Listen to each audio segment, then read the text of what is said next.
There have been conflicting rumors regarding an HBO Max remake series of the Harry Potter books. A continuation of the movie series continues to pique attention, especially in light of the recent Harry Potter reunion that was aired on HBO Max. Future Harry Potter adaptations will be lacking a crucial element, whether they are a reboot or a continuation. Casting some of the series' most beloved characters has always been a strength of the live-action Harry Potter adaptations. Professor Severus Snape, who would be difficult to replace in a remake, was played notably well by Alan Rickman. Many of Snape's comments were even more memorable because of Rickman's delivery, since he had a way of pronouncing Mr. Potter that stopped time.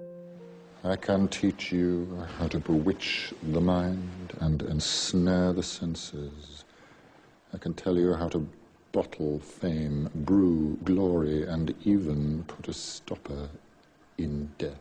When the Golden Trio initially enrolled at Hogwarts School of Witchcraft and Wizardry, Professor Severus Snape served as the potions master. His introduction to the class skillfully piqued interest among the students by teasering his mastery of potions. Naturally, Snape's characteristic sarcastic humor quickly brought them down. Even though Snape's teaching style was among the worst at Hogwarts, it was occasionally successful. Unlike some of the other teachers, he never developed a deep bond with his pupils, but he remained committed to providing them with the greatest education with little to no BS. That is the second time you have spoken out of turn, Miss Granger. Are you incapable of restraining yourself, or do you take pride in being an insufferable know-it-all? He's got a point, you know. Professor Snape was beginning to comprehend the pupils as well, and the students were beginning to acquire a sense of his distinct nature. Hermione Granger's enthusiasm for attending Hogwarts and pursuing her own education occasionally trumped her respect for proper classroom behavior. She wasn't the type to wait until someone asked before responding. He informed her with his customary panache that wouldn't fly in Professor Snape's potion class. In Snape's opinion, Hermione might have been a cook, but she also had the intelligence to help save the Golden Trio when they went too far. Hermione ultimately started to obey the classroom rules as Snape figured out how to effectively deal with her.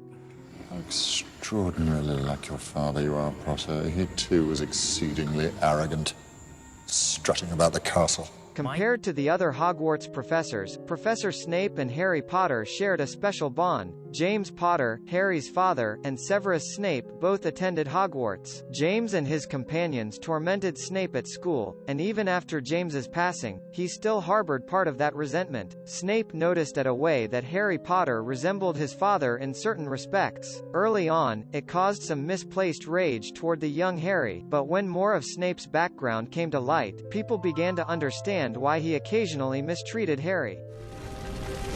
You dare use my own spells against me, Potter? Yes.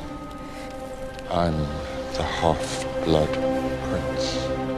An ancient potions book containing handwritten notes and spells was discovered by Harry Potter during his 6th year at Hogwarts. The Half-Blood Prince, a mystery magician who only went by that name, had formerly owned the book. Harry advanced in the lesson by following the directions in the book and expanding his collection of spells. After Dumbledore's passing, Severus Snape was finally identified as the Half-Blood Prince. Snape successfully nullified Harry's own spell when he tried to employ one of the spells from the Book of Used Potions on him. Although the truth wasn't yet revealed, Harry Potter learned a lot about Snape during the Half-Blood Prince. Look at me.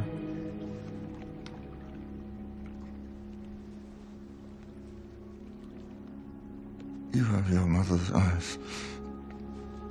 Harry Potter was regularly reminded by Snape of his father James's likeness. The young Harry Potter was eventually informed by Snape that he had also recognized his mother in his face. Although Harry had already heard this from other people, it took on greater significance when Severus passed away in his arms. As a small boy, Lily was Severus Snape's sole friend, and his friendship with James devastated him. Harry, on the other hand, was a continuous reminder that he had never ceased loving her. He generally treated Harry's likeness to his father with contempt, but when he informed Harry about his mother's eyes, only love came through.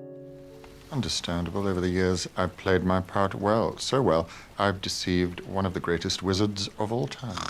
Dumbledore is a great wizard. Only a fool would question it. Severus Snape had the extraordinary capacity to convey a lot with a sentence that had several meanings. Rewatching the Harry Potter series will allow fans to pick up tidbits from Snape that only start to hint at the truth after it has been revealed. Even though Voldemort and his minions now believed Snape had betrayed Dumbledore, the apparent betrayal was anything but. He genuinely makes reference to his time as a spy for Dumbledore in his statement regarding his covert job as a Death Dealer. Dumbledore's passing was unavoidable, and it gave Snape an opportunity to advance. Snape undoubtedly tricked one of the most powerful magicians in film history, but he wasn't referring about Dumbledore. Have you ever considered that you ask too much, that you take too much for granted? Has it ever crossed your brilliant mind that I don't want to do this anymore? Whether it has or hasn't is irrelevant. Although Severus Snape's former classmates may have despised him after he killed Dumbledore, they gradually came to realize the truth. As a former Death Dealer, Snape was the ideal double agent for Dumbledore. With the guarantee that Lily Potter's son would be safeguarded, Snape surrendered his allegiance to Dumbledore. Snape, however, found it difficult to fulfill his two positions and all of Dumbledore's demands. He didn't want to always risk dying if he made the wrong choice in life. When the strain grew on him, Harry lost it in front of Dumbledore. Of fact, Dumbledore simply needed to remind Snape of his earlier commitment to safeguard Lily's son. Lily? After all this time? Always. From his brief stint as a Death Dealer to his covert role as Harry Potter's bodyguard, Snape's unrequited love for Lily Potter influenced every aspect of his life. As much as he loved Lily, he would go to any lengths to repay the compassion she always shown him when they were kids. When Harry discovered that the evil wizard intended to murder her unborn son, he even turned against Voldemort. Dumbledore questioned his old acquaintance about if his love for Lily were still strong years later. He responded by casting his Patronus charm, which resembled Lily's charm and was a doe. Fans' preconceptions about one of Harry Potter's finest characters were completely altered by Rickman's brief but painful response.